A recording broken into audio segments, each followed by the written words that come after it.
Hola, mi nombre es José Elmer Pacheco y el día de hoy vamos a tocar este tema, la vida familiar del siervo de Dios, su sustento y finanzas. Este mensaje fue preparado para un encuentro de predicadores, por lo cual, aunque sea de bendición para todos, nuestra intención es enfocarnos en el sustento y las finanzas del predicador, para el bien de su hogar y de la iglesia. Pregunta: ¿cómo se financia una congregación? Número 1. Sustentando al evangelista. No podemos negar que el día de hoy hay muchos hombres corruptos que toman la piedad como fuente de ganancia, como Pablo nos advierte en 1 Timoteo capítulo 6, versículo 5. Pero es lamentable y vergonzoso cuando iglesias de Cristo usan ese mismo versículo como pretexto para no darles el debido sustento a hermanos piadosos que lo están alimentando con la palabra de Dios. Una congregación inicia entre una población cuando los que reciben el evangelio se bautizan y muestran su aprecio sustentando al evangelista. Esto lo decimos por lo que dice Lucas capítulo 10, versículo 4 al 7, donde podemos ver las indicaciones que Jesús les da a los que Él envía a evangelizar. Dice así: no llevéis bolsa, ni alforja, ni calzado, y a nadie saludéis por el camino. En cualquier casa donde entréis, primeramente decid: pase a esta casa. Y si hubiere allí algún hijo de paz, vuestra paz reposará sobre él, y si no, se volverá a vosotros. Versículo 7. Y posad en aquella misma casa, comiendo y bebiendo lo que os den, porque el obrero es digno de su salario. Obviamente, ¿verdad? Es más fácil sostener a un predicador soltero, como Pablo, Timoteo, Tito y Bernabé. Pero a los evangelistas casados también se les debe de dar un salario de acuerdo a las necesidades de su familia. En 1 Corintios capítulo 9, versículo 14, dice: así también ordenó el Señor a los que anuncian el evangelio que vivan del evangelio, incluyendo, ¿verdad?, a los evangelistas casados según el versículo 5.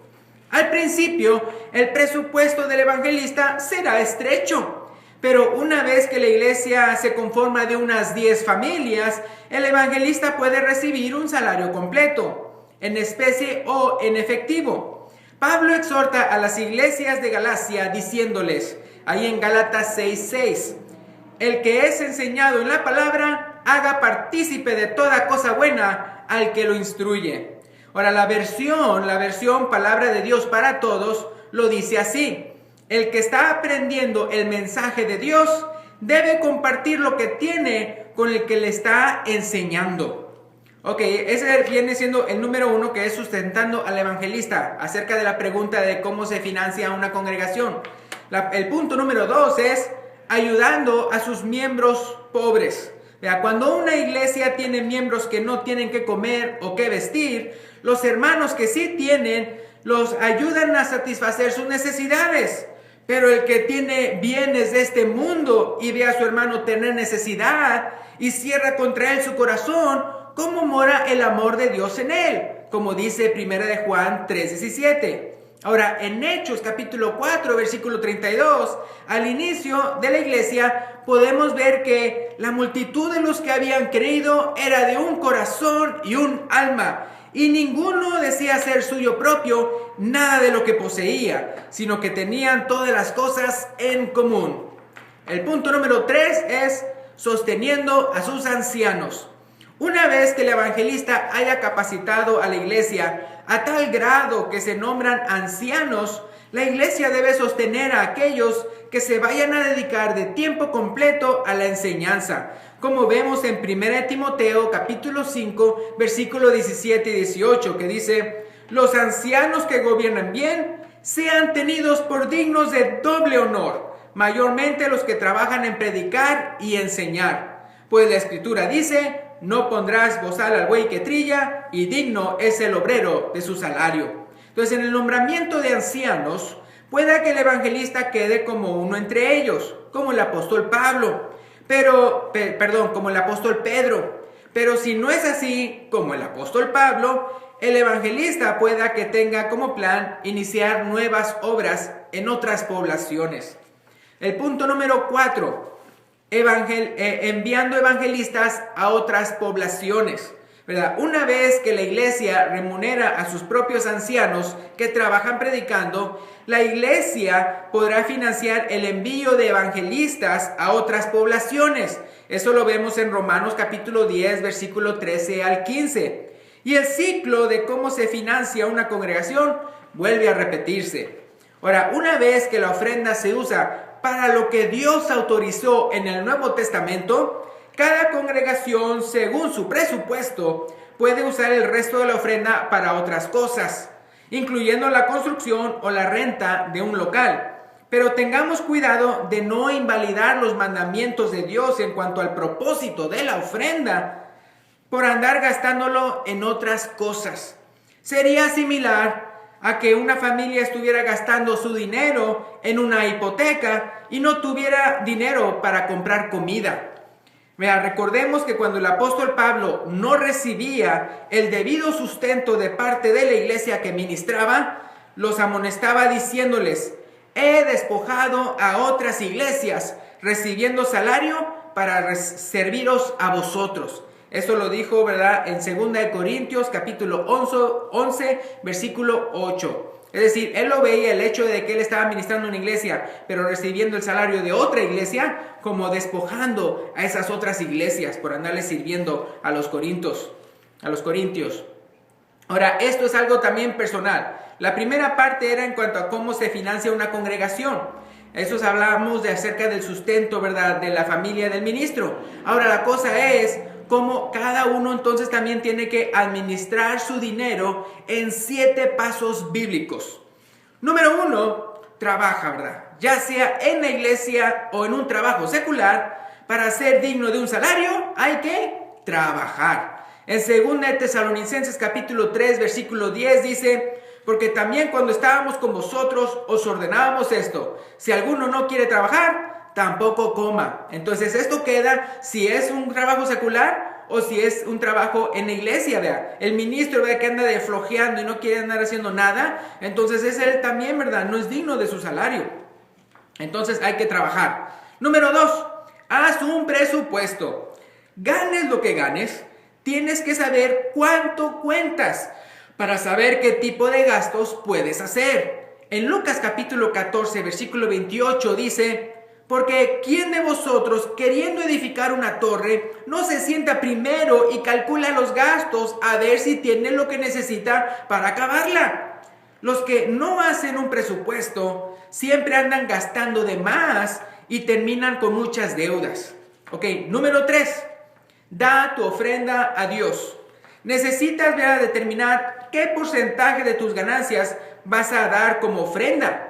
Ya que 1 Corintios capítulo 16, versículo 2, hablando de la ofrenda, dice: cada primer día de la semana, cada uno de vosotros ponga aparte algo según haya prosperado. Entonces es un porcentaje, porque es según haya prosperado, guardándolo para que cuando yo llegue no se recojan entonces ofrendas. Ahora, sabemos que Dios quería que los judíos diezmaran bajo el antiguo pacto.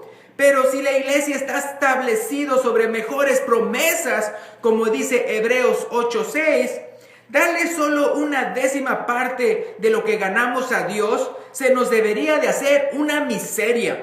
Sea el porcentaje que apartes para Dios, recuerda que nadie puede imponerle a otro cuánto ofrendar, sino, como dice 2 Corintios 9:7, cada uno dé como propuso en su corazón, no con tristeza ni por necesidad, porque Dios ama al dador alegre. Entonces, solamente no se te olvide la exhortación del versículo 6, que dice, ¿verdad?, que así como tú des, así Dios también te va a bendecir. No por nada lo escribió ahí el apóstol Pablo, lo escribió para dar a entender, ¿verdad?, a los corintios, ¿verdad?, que si daba menos, no se sorprendan si Dios los bendecía menos, y que si daba más, de la misma manera, iban a entonces recibir más bendición de parte del Señor. Acuérdense, eso es 2 Corintios 9:6.